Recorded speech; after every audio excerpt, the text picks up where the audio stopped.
Assalamualaikum warahmatullahi wabarakatuh. Salam sejahtera saya ucapkan kepada tuan-tuan dan puan-puan sekalian. Jadi pada kali ini kita bertemu lagi tuan-tuan dan puan-puan, dan saya akan memberikan gambaran dan juga penerangan kepada tuan-tuan dan puan-puan berkenaan dengan peraturan-peraturan koperasi. Jadi kalau sebelum ini saya telah pun memberikan penjelasan kepada tuan-tuan berkenaan dengan Akta Koperasi, apakah tujuan akta itu dibuat, dan sedikit tentang peruntukan-peruntukan yang baru dan pindaan-pindaan di dalam Akta Koperasi. Kini saya beralih pula perhatian tuan dan puan-puan berkenaan dengan peraturan koperasi, yang mana kalau kita lihat di dalam peruntukan Seksyen 86 memberikan kuasa kepada SKM kepada Suruhanjaya boleh dengan kelulusan menteri membuat apa-apa peraturan di bawah seksyen ini sebagaimana yang perlu bagi maksud melaksanakan atau memberikan kuat kuasa kepada prinsip dan peruntukan akta ini. Jadi seperti mana yang saya nyatakan sebelum ini tuan-tuan, peraturan terletak di lapisan yang kedua di dalam struktur undang-undang koperasi di Malaysia. Walaupun kita sudah mempunyai Akta Koperasi, ia adalah tidak mencukupi tuan-tuan, kerana akta hanya menerangkan perkara-perkara yang am ataupun perkara-perkara yang umum sahaja tentang struktur koperasi itu sendiri. Namun demikian kita memerlukan peraturan untuk lebih lagi menyokong dan juga memperjelaskan setiap peruntukan yang terdapat di dalam Akta Koperasi. Jadi sebab itu kalau kita lihat di dalam peruntukan Seksyen 86 ini, dia ada ayat yang menyatakan bagi maksud melaksanakan atau memberikan kuat kuasa kepada prinsip dan peruntukan akta. Jadi itulah tujuan peraturan ini digubal untuk support untuk menyokong lagi dan memberikan kuat kuasa kepada prinsip dan setiap peruntukan di dalam Akta Koperasi. Kerana akta itu tidak boleh berdiri dengan sendirinya, dia memerlukan kaedah ataupun mekanisme undang-undang yang lain bagi lebih lagi memperkukuhkan dan memberikan sebarang penguatkuasaan yang berkaitan dengannya. Jadi kalau kita lihat tuan-tuan dan puan-puan, bukan sahaja di dalam peruntukan Seksyen 86 Akta Koperasi menyatakan Suruhanjaya mempunyai kuasa untuk membuat peraturan. Malah di dalam peruntukan Akta SKM sendiri memberikan kuasa kepada Suruhanjaya untuk membuat peraturan, iaitu termaktub di dalam Seksyen 63 Akta SKM 2007.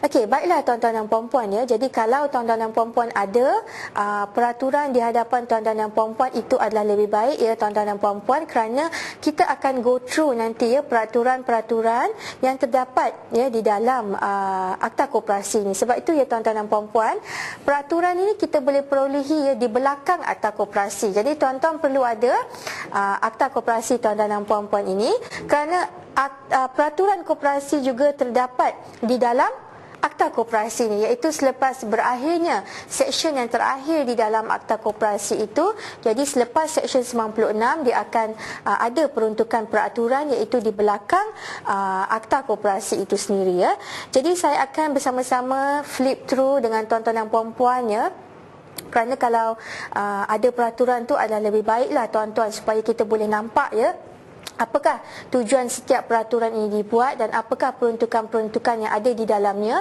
Kerana saya akan menerangkan secara am saja, secara ringkas saja kepada tuan-tuan dan puan-puan berkenaan dengan peraturan ini.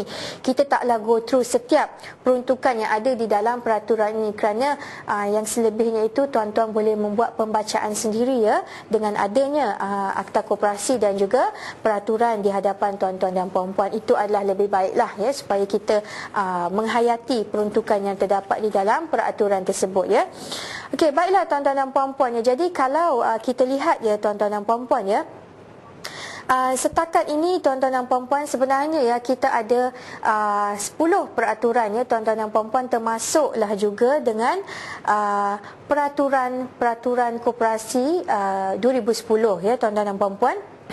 Dan sebenarnya kalau kita lihat tuan-tuan, kalau dulu kita mengguna pakai peraturan koperasi 1995, tetapi dengan Pindaan Akta Koperasi 1993, pindaan 2007 itu yang berkuat kuasa pada Januari 2008 ya, sudah pasti peraturan-peraturan koperasi 1995 juga dimansuhkan kerana ianya sudah tidak relevan lagi dengan keadaan semasa keperluan undang-undang tersebut di dalam gerakan koperasi. Dan peraturan-peraturan koperasi 2010 telah pun dibuat, dilaksanakan, dan peraturan ini secara tidak langsung ya telah pun memansuhkan peraturan koperasi 1995. Jadi bermakna peraturan koperasi 1995 sudah tidak terpakai lagi, maka kita mengguna pakai ya peraturan-peraturan koperasi 2010 lah sekarang ini, yang mana peraturan koperasi 2010 ini berkuat kuasa pada 1 Januari 2011 ya tuan-tuan dan puan-puan. Tuan-tuan boleh nampak ya kalau tuan-tuan ada peraturan koperasi di hadapan tuan-tuan dan puan-puan. Jadi untuk peraturan-peraturan koperasi 2010 ini tuan-tuan dan puan-puan ada 11 bahagian ya. Ianya dibahagikan kepada 11 bahagian dan ianya mempunyai 42 peraturan kesemuanya ya. Dan kalau tuan-tuan puan-puan lihat juga, peruntukan yang terdapat di dalam peraturan koperasi ini lebih kurang sama seperti mana terdapat di dalam peruntukan akta. Ada yang copy and paste. Ya. Jadi kenapa ada pengulangan dan sebagainya? Jadi seperti mana yang dinyatakan tadi, bertujuan untuk menyokong, memperhalusi dan memperjelaskan lagi ya setiap peruntukan yang terdapat di dalam peruntukan akta koperasi. Jadi kalau tuan-tuan dan puan-puan lihat ya, berkenaan dengan peraturan-peraturan koperasi 2010 ini, di samping ianya ya mempunyai 42 peraturan, kalau tuan-tuan dan puan-puan lihat di belakang ya, selepas berakhirnya peruntukan peraturan 42 itu, peraturan koperasi 2010 ini juga mempunyai jadual-jadualnya yang tersendiri. Jadi jadualnya adalah merupakan ya sebahagian daripada peruntukan peraturan dan ianya perlu dibaca bersekali ya. Jadi kalau kita lihat jadual pertama, dia adalah berkaitan dengan permohonan bagi pendaftaran koperasi ya. Jadual kedua adalah berkenaan dengan quorum bagi pindaan undang-undang kecil koperasi ya. Jadual ketiga adalah berkenaan dengan permohonan bagi pendaftaran undang-undang kecil koperasi yang dipinda. Manakala jadual yang keempat adalah berkaitan dengan peraturan 15, iaitu berkaitan dengan quorum bagi mesyuarat agung tahunan dan mesyuarat agung khas koperasi ya. Manakala jadual kelima adalah berkenaan dengan peraturan 33, iaitu berkaitan dengan rujukan pertikaian kepada Suruhanjaya Koperasi Malaysia ya.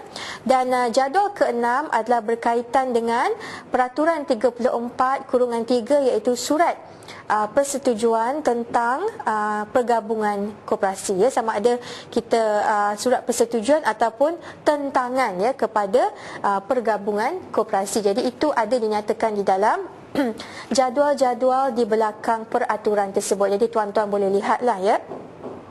Jadi seterusnya tuan-tuan dan puan-puan ya, walaupun kalau kita lihat kebanyakan peraturan-peraturan ini dibuat pada tahun 2010 ya untuk menyelaraskan dengan peruntukan akta tersebut, namun ada satu peraturan yang masih lagi tidak mengalami pindaan tetapi ini masih lagi terpakai dan relevan sehingga kini ya tuan-tuan, iaitu peraturan-peraturan Tribunal Koperasi 1998. Walaupun peraturan ini tidak terdapat di dalam slide yang dipaparkan di sini, namun ini hanya sekadar sedikit maklumat dan pengetahuan ya kepada tuan-tuan dan puan-puan, peraturan ini masih lagi relevan dan ianya masih lagi terpakai ya, iaitu peraturan-peraturan Tribunal Koperasi 1998. Jadi ia lebih berkisar tentang orang kata tata cara untuk kita memfailkan sesuatu kes pertikaian itu ke Tribunal Koperasi ya, siapakah yang menjadi quorum kepada Tribunal Koperasi dan juga menerangkan tentang orang kata borang-borang yang harus diisi oleh pihak pemohon dan juga pihak responden. Jadi tuan-tuan boleh lihat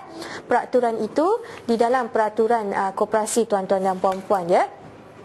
Baiklah, kita beralih seterusnya kepada peraturan yang seterusnya ya. Walaupun kita sudah ada peraturan koperasi 2010, namun demikian ya, Suruhanjaya telah pun membuat peraturan-peraturan yang lain yang mana ianya amat berkait rapat dengan koperasi. Dan peraturan-peraturan ini antaranya adalah peraturan-peraturan koperasi fee 2010 ya tuan-tuan dan puan-puan. Jadi berkenaan dengan peraturan-peraturan koperasi fee 2010 ini sudah pasti dia menerangkan tentang, orang kata ada jadual ni yang sendiri yang menerangkan tentang fee. Fee ni maksudnya pembayaran ya yang perlu dibuat oleh koperasi. Sebagai contoh, kalau koperasi tu nak daftarkan koperasi, berapa bayaran fee yang dikenakan. Kalau dia nak memfailkan sesebuah kes pertikaian kepada pihak Suruhanjaya, berapa dia kena bayar ya.